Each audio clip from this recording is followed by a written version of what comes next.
why are your taxes going to go up? The Senate's legislation, in fact, is a huge tax increase on capital-intensive, highly leveraged businesses. The result comes from leaving the alternative minimum tax in their plan and then deleting the deduction for net interest expense as a cost of business. As you said, for Murray Energy alone, this will raise our taxes $60 million a year, notwithstanding the other so-called benefits that the Senate has proposed. This means that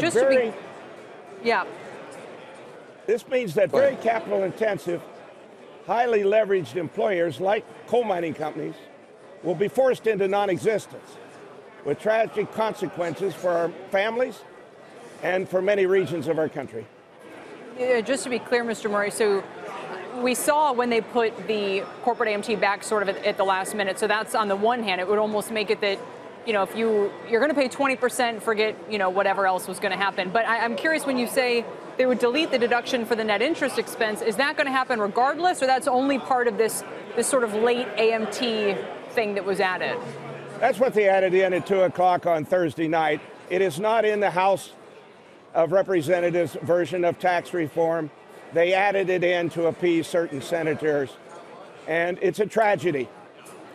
It will override, our computer models show, any other benefits of this tax reform and actually cost our company $60 million a year in a fragile industry. This is not what President Trump envisioned for our country. Mr. Murray, a couple things. First, you know, Mitch McConnell will be the first to tell you can't please everybody. You're not, I mean, he's been herding cats now for months trying to get this thing through. There are going to be winners and there are going to be losers. In the name of deficit reduction, or at least not trying to exacerbate the deficit too much, something had to give, and the AMT, the corporate AMT, was one of the givebacks that they had to put in there. I mean, you're mindful of that? No, I'm not mindful of it, and I think there's no excuse for it. In my company and in America, just on our company alone, there'll be 65,000 Americans lose their jobs. Some of the items that some of these senators wanted in are not that significant. And yet, at the last minute, they put this in, killing all capital-intensive, all highly leveraged companies in America. And I suspect, Bill, there are many companies in America who do not realize what has happened to them if they are capital-intensive or highly leveraged. So, no, I don't accept there should be trade-offs. What some of these senators want, and they're bungling and bubbling around for the last several months, is not as significant as for jobs and for America as the tragedy that they put on us Thursday night. Yeah, no, I think there's a lot of people as upset as you are in all sorts of different industries. So the interesting question is, does this get eliminated right away or not? Let me just ask you, what is the effective tax rate you guys pay right now? We don't pay a tax rate right now because we have a lot of net loss carry-forwards.